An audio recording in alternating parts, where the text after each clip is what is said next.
अकोला महानगरपालिका निवडणुकीच्या निकालानंतर शहरात आनंदाऐवजी दहशतीचे वातावरण पाहायला मिळत आहे।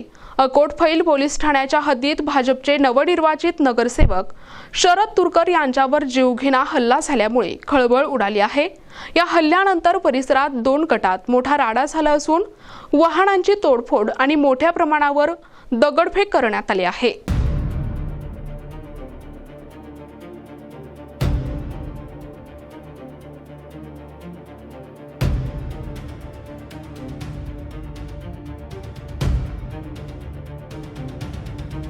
अकोला महानगरपालिकेच्या अटीतटीच्या निवडणुकीत प्रभाग क्रमांक 2 मधून भाजपचे शरद तुरकर हे एकमेव विजयी उमेदवार ठरले।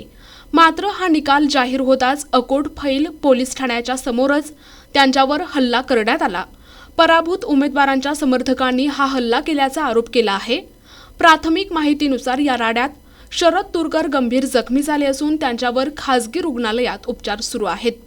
हल्ल्यानंतर संतप्त जमावाने रस्त्यावरील वाहने पलटी केली आणि काहींची तोडफोड केली।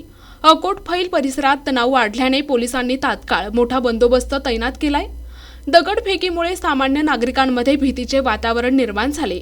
अकोल्याच्या 80 सदस्यीय सभागृहात भाजपला 38 जागा मिळाल्या असल्या तरी बहुमताच्या 41च्या आकड्यापासून भाजप 2 पावले दूर आहे। या राजकीय संघर्षातूनच हा हिंसाचार उफाळल्याची चर्चा शहरात आहे। काही माहिती नाही सर, मला मी तिथं गाडी उभी करायला गेलो, पण गाडी उभी केली पण नाही। शांती आहे, मी सर गाडी उभी केली पण नाही। तसं 8-10 जण आले, एकाला मला वीट मारली, एकाने काटा मारला मला काही माहिती नाही। माझा मोबाईल त्याने हिसकला आणि 8 जणांना मला लाथा हुक्या मारल्या आणि काटा आणि वीट मारली मला आणि शिशी फेकू मारले, फोडले डोक्या माझ्या। कोण होते काही माहिती आहे का? हो, नितीन राऊत। आणि कशावरून झालं काही कळलं काय? काहीच नाही सर, मला काही माहिती नाही। त्याला माझा भाऊ निघून आला आणि त्याला माझ्या भावाला त्याने बोलवलं का बा तू साफ करत आहे, आणि एक माझ्या भावाला गल्लीत घेऊन गेले।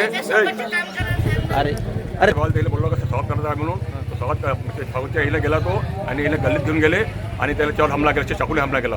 माझा भाऊ आता दवाखान्यात भरती आहे। एकच पक्षाचे दोन उमेदवार होते, त्यांचा एक जिंकला होता, एक पडला होता। तर त्यामुळे त्यांचा काही वाद झाला आणि ते जे हारला होता त्यांचा काही मारहाण केली। तर त्यामुळे काही लोक जमले होते। त्याचा आता इथे ते 2 एकच पक्षाचे आहे, 1-2 ते मित्रच आहे आणि एक जिंकला एक हारला, त्यामुळे त्यांचा काही वाद झाला।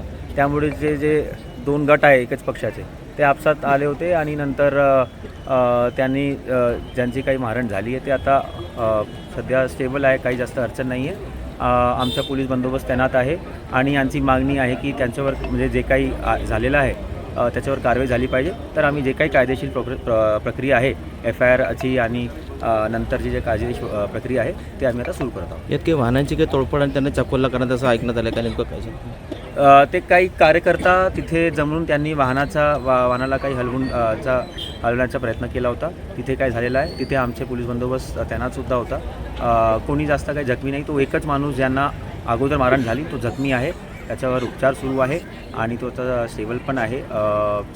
मायनर इंजुरीज आहे आणि आमच्या तिथे पोलीस बंदोबस्त पण आहे, आमच्या कर्मचारी अधिकारी पण आहे, इथे पण आमचे कर्मचारी अधिकारी आहे। आता आम्ही पुढची प्रोसेस करत आहे। लोकांना विनंती आहे की काही अफवावर विश्वास ठेवायचा नाही आहे आणि ज्यांचा जे काही मतभेद असतील किमान काही त्यांना तक्रार द्यायची आहे तर ते PS पोलीस स्टेशनला येऊन तक्रार देऊ शकतात। विशेष प्रतिनिधी NTV न्यूज मराठी, अकोला।